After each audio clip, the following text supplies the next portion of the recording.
Assalamualaikum warahmatullahi wabarakatuh. Perkenalkan, nama saya Eka Putri Tiastati, NPM 20210303410, dan dua teman saya yang bernama Muhammad Yusuf Sahal dan Putri Triani dari kelompok 3 yang akan mempresentasikan akhlak mahmudah dan mazmumah. A. Akhlak mahmudah. 1. Al-amanah. Amanah menurut arti bahasa ialah kesetiaan, ketulusan hati, kepercayaan atau kejujuran. Kebalikannya adalah khianat. Yang dimaksud amanah ialah suatu sifat dan sikap pribadi yang setia, tulus hati, dan jujur dalam melaksanakan sesuatu yang dipercayakan kepadanya, berupa harta benda, rahasia, maupun tugas kewajiban. Dalam Al-Quran, banyak ayat-ayat yang memberikan keterangan tentang manusia dari banyak seginya, yang dapat ditarik suatu kesimpulan bahwa manusia adalah makhluk fungsional yang bertanggung jawab.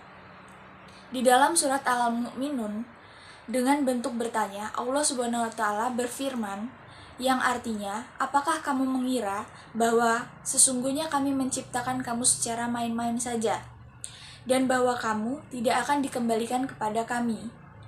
Quran Surat Al-Mu'minun ayat 115. Ayat di atas mengandung 3 penegasan sekaligus, yaitu yang pertama, manusia adalah makhluk ciptaan Allah.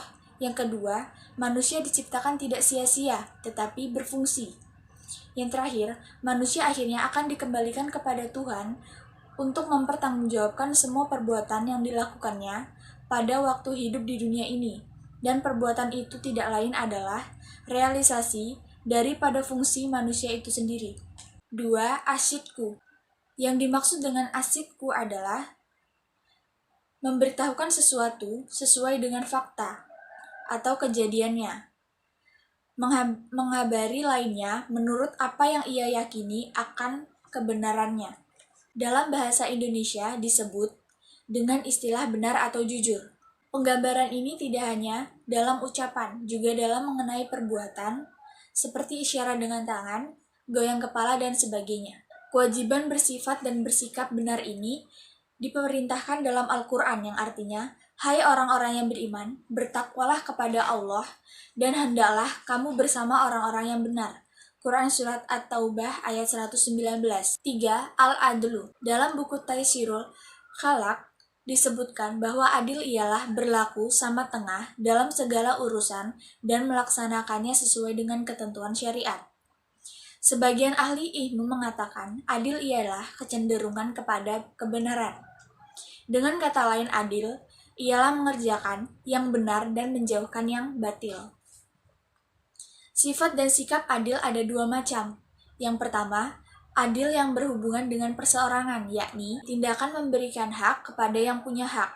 Apabila seseorang mengambil haknya tanpa melewati batas, atau memberikan hak orang lain tanpa menguranginya.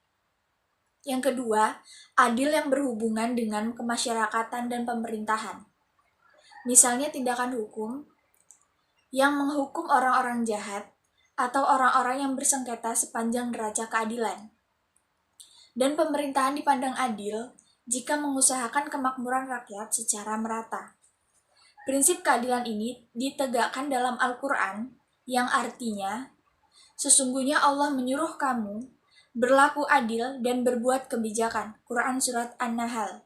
Khalifah Umar Ibnu Khattab ketika mendapat laporan bahwa ada orang Qibti atau Mesir dipukul oleh anak Amir Ibnu As, wali atau gubernur Mesir kala itu, maka segera Umar memanggil Ammar dan memerintahkan agar anaknya dipukul balas. Kemudian seraya berkata kepada Ibnu As, semenjak kapan engkau memperbudak manusia, padahal ia dilahirkan ibunya dalam keadaan merdeka? Ahmad Amin menerangkan bahwa faktor yang sering mendorong seseorang untuk berbuat tidak adil dan berat sebelah ialah yang pertama cinta, yang kedua kepentingan pribadi, yang ketiga gejala luar. Sedangkan pendorong keadilan ialah yang pertama tidak berlaku berat sebelah, yang kedua memperluas pandangan dan melihat suatu persoalan dari banyak segi. Yang terakhir, yang dijadikan dasar hukum adalah motif perbuatannya, bukan wujud yang nampak. Dusta-dustanya omongan hadis riwayat Bukhari wa Muslim. Kemudian yang keempat, bergunjing atau ghibah. Ghibah adalah membicarakan kejelekan atau aib orang lain atau menyebut masalah orang lain yang tidak disukainya, sekalipun hal tersebut benar-benar terjadi. Allah Subhanahu wa Ta'ala berfirman dalam surat Al-Hujurat ayat 12 tentang masalah ghibah ini. Kemudian yang keempat, dengki, hasad. Hasad merupakan sikap batin, keadaan hati atau rasa tidak senang, benci, dan antipati terhadap orang lain yang mendapatkan kesenangan, nikmat melebihi kelebihan darinya. Sebaliknya, ia merasa senang jika orang lain mendapatkan kemalangan atau kesengsaraan. Kemudian yang kelima, serakah. Serakah adalah atau tamak. Serakah artinya rakus. Tamak artinya rakus, yaitu sikap tidak puas dengan yang menjadi hak atau miliknya, sehingga berupaya meraih yang bukan haknya. Setiap orang berpotensi bersikap serakah. Sikap serakah dapat mendorong orang mencari harta sebanyak-banyaknya dari mencari jabatannya, tanpa menghiraukan cara-cara yang lain, cara halal atau haram setinggi-tingginya. Rasulullah SAW bersabda, beliau dalam hadisnya, artinya andai kata seseorang sudah memiliki 2 lembah emas, pastilah ia akan mencari yang ketiganya sebagai tambahan dari 2 lembah yang sudah ada itu. Hadis riwayat Bukhari dan Muslim. Yang keempat yaitu asa aja, berarti berani. Sedang yang dinamakan berani adalah keteguhan hati dalam membela dan mempertahankan yang benar, tidak mundur karena dicela, tidak maju karena dipuji. Yang kelima yaitu tawadhu. Lawannya dari takabur adalah memelihara pergaulan dalam hubungan sesama manusia tanpa perasaan kelebihan diri dari orang lain serta tidak merendahkan orang lain. B. Akhlak mazmumah. Akhlak mazmumah adalah akhlak yang buruk. Contoh akhlak buruk yaitu mengolok-olok orang lain, mencela sesama mukmin, memanggil seseorang dengan nama panggilan yang buruk atau tidak disukai, berprasangka buruk, mencari-cari kesalahan orang lain. Contohnya yang pertama yaitu menghina. Menghina adalah mengeluarkan kata-kata yang merendahkan dan menyakiti hati orang lain.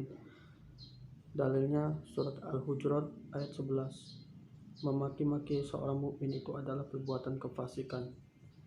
Kemudian yang kedua, berburuk sangka, suudzon.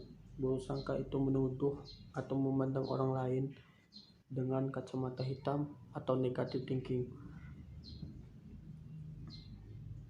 kebaikan mereka dan membesar-besarkan keburukan mereka. Hadisnya yaitu jauhlah berburuk sangka, karena sesungguhnya prasangka itu sedusta-dustanya omongan. Hadis riwayat Bukhari dan Muslim. Kemudian yang keempat, bergunjing atau ghibah. Ghibah adalah membicarakan kejelekan atau aib orang lain atau menyebut masalah orang lain yang tidak disukainya, sekalipun hal tersebut benar-benar terjadi. Allah Subhanahu wa Ta'ala berfirman dalam surat Al-Hujurat ayat 12 tentang masalah ghibah ini. Kemudian yang keempat, dengki, hasad. Hasad merupakan sikap batin, keadaan hati atau rasa tidak senang, benci, dan antipati terhadap orang lain yang mendapatkan kesenangan, nikmat melebihi kelebihan darinya. Sebaliknya, ia merasa senang jika orang lain mendapatkan kemalangan atau kesengsaraan. Kemudian yang kelima, serakah. Serakah adalah atau tamak. Serakah artinya rakus.